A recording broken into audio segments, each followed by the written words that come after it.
Hi guys, magandang araw sa inyong lahat. I-explain ko sa inyo kung paano gamitin itong accounting program ko.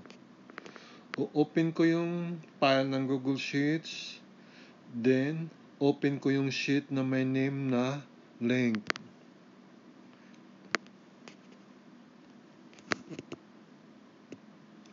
Bago tayo makapag-umpisa pag-record ng business transaction, meron po tayong i-encode na date kung kailan mag-umpisa ang business transaction at kung kailan matapos yung record ng business transaction. Yung umpisa ay dapat sa January 1 ng kasalukuyang taon at matapos sa December 31 sa kasalukuyang taon. Yung starting date ay doon i-encode sa cell number B2. Ito ang report starting date.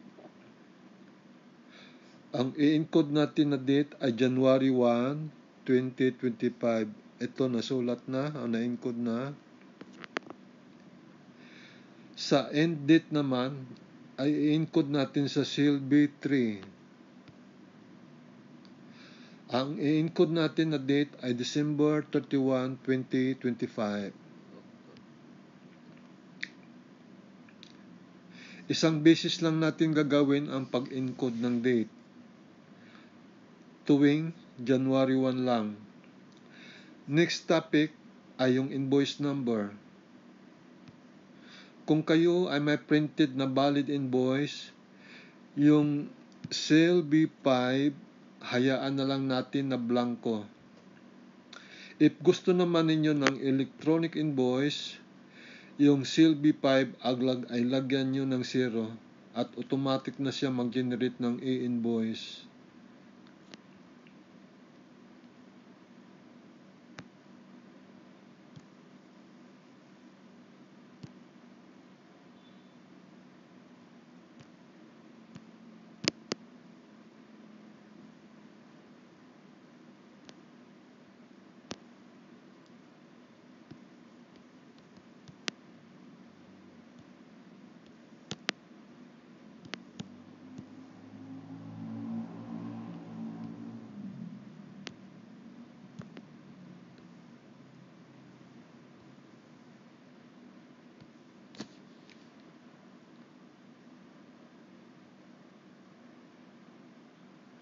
Sa cell B7 naman,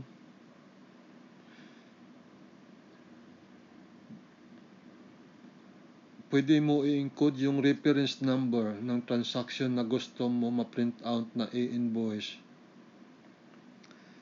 If hindi naman kailangan ng electronic invoice kasi meron ka na printed na invoice, so hayaan na lang ito natin na ito ay blanco. Next natin i-explain ay kung paano buksan at gagamitin ang Google Form para i-record ang business transaction. Sa cell A3, click ko yung link para ma-open yung file ng Google Form.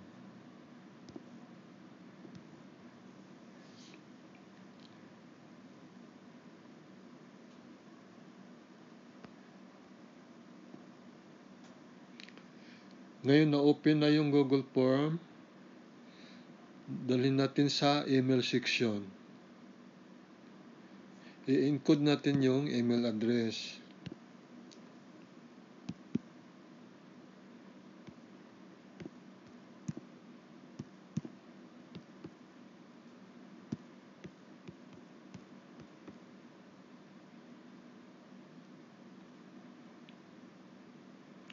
Required po ito na isulat yung email address.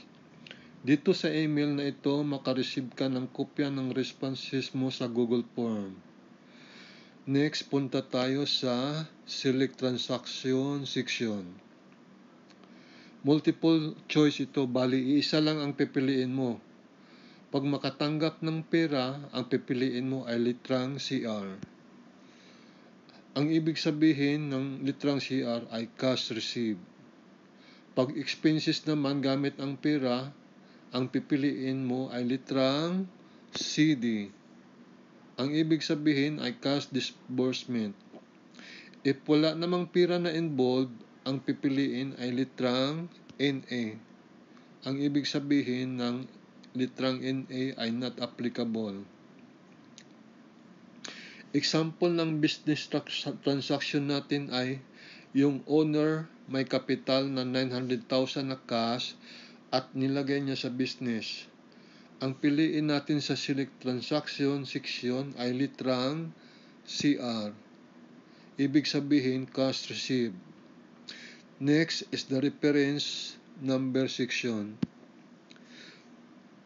So yung reference number natin ay number 1.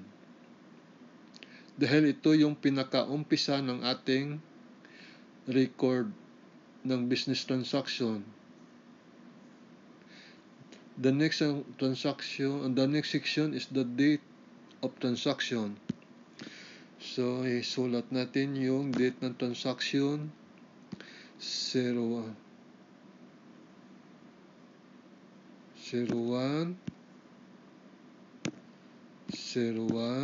January 1, 2025.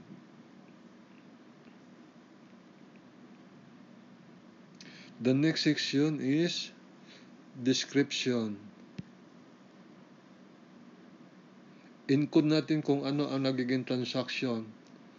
Encode natin owner's capital received. Owner's capital received.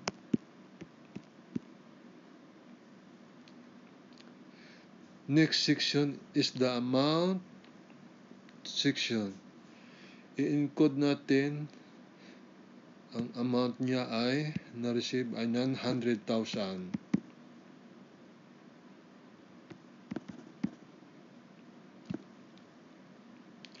Next section is the debit section. Diretso lang muna tayo doon sa sunod na section. Next section is the credited section, credited account. Sa credit account, dito isinusulat yung revenue, capital, equity, at liability. Piliin natin ang account name na capital. Bali yung amount na 900,000 ay na-credit sa capital account. Next, babalik ulit tayo sa debit section. Sa debit section dito, sinusulat yung assets, owner's withdrawal, at expenses. Sa debit section, ang piliin natin na account ay petty cash. Itong petty cash ay isang current assets. Yung 900,000 na credited sa capital ay napunta at na-debit sa petty cash account. Next section is invoice number. Hayaan natin na blanco ang invoice number dahil wala naman na invoice na natanggap. Next section is the customer's name.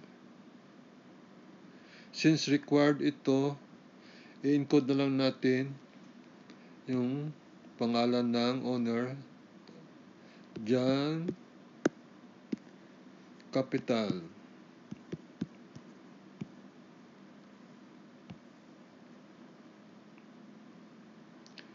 Next section is the TIN number. So sa TIN number, leave it blank, hindi need ng ating transaction. Next section is address. So ganun din, leave it blank, hindi need ng ating transaction. Next section is ID number of PWD o senior citizen. So hindi rin required ng ating transaction. Next is quantity. Itong quantity, ginagamit lang ito pag mag-print out ka ng electronic invoice. Since hindi naman tayo gagamit ng electronic invoice dahil merong printed na invoice, so i-skip natin yung quantity. Ang next natin na section itong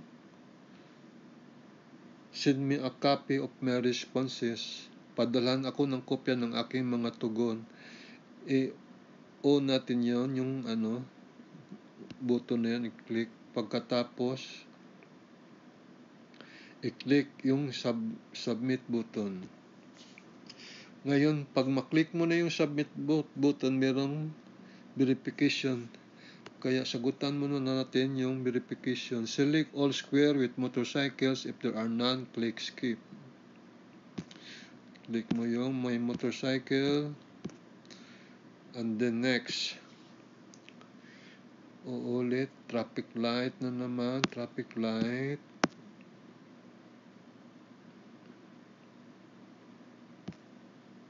Verify. Ulit, traffic light. Next. Stairs.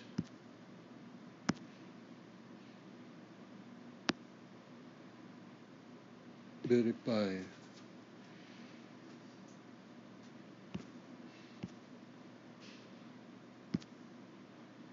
Next. Motorcycle.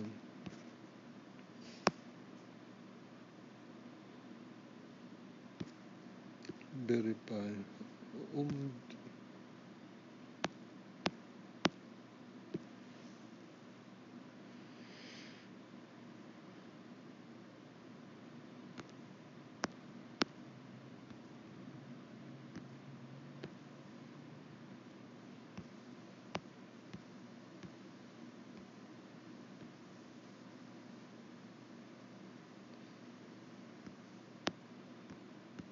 Ang daming verify.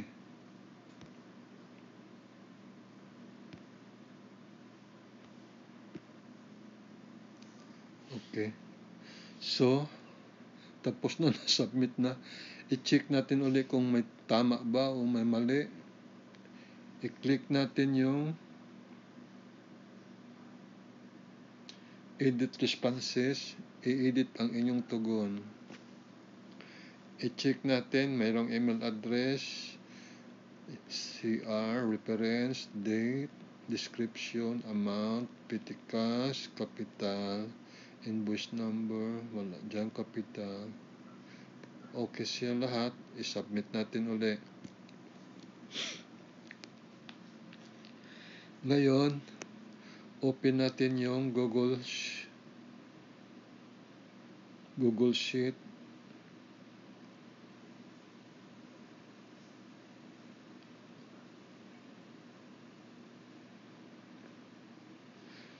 Yung pag-open ng Google Sheet, i-open natin yung dati na na-open. Kung hindi, doon yung sa Google Form, may link doon. Pwede rin i-click yung link noon sa Google Form.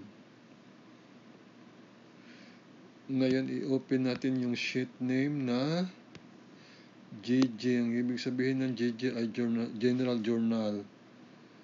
Ngayon, i-check natin kung pumasok yung record natin ng business transaction.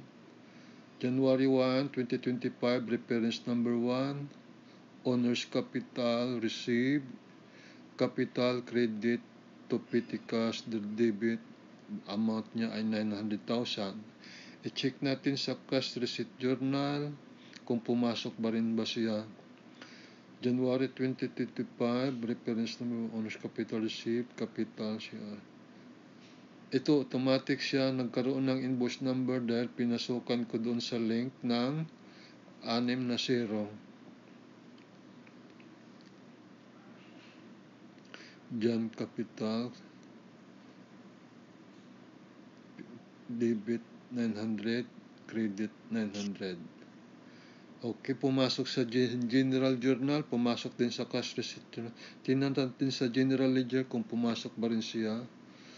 Capital 900, petty cash 900. Okay, pumasok siya dito sa capital, 900 yung ending balance. Sa petty cash din, 900 yung ending balance. Pag mali yung sa record, pwede kang bumalik doon sa Google Form.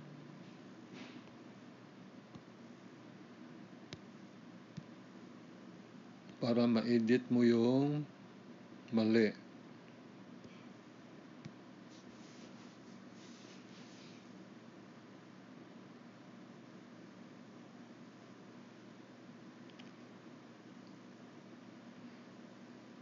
Dapat dun sa dapat dito kasi pwede ka mag-edit dito, pero pag mag-open ka ng panibago hindi na siya ma-edit.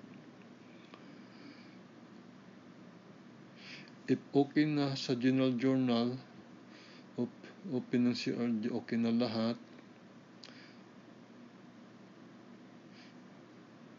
If mag-record ulit ng panibagong business transaction, open mo yung Google Form. Pag matapos mo na yung response, click submit.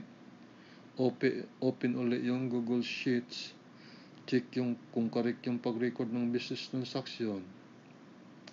Okay guys, abangan na lang uli yung kasunod ko na video. Bye-bye!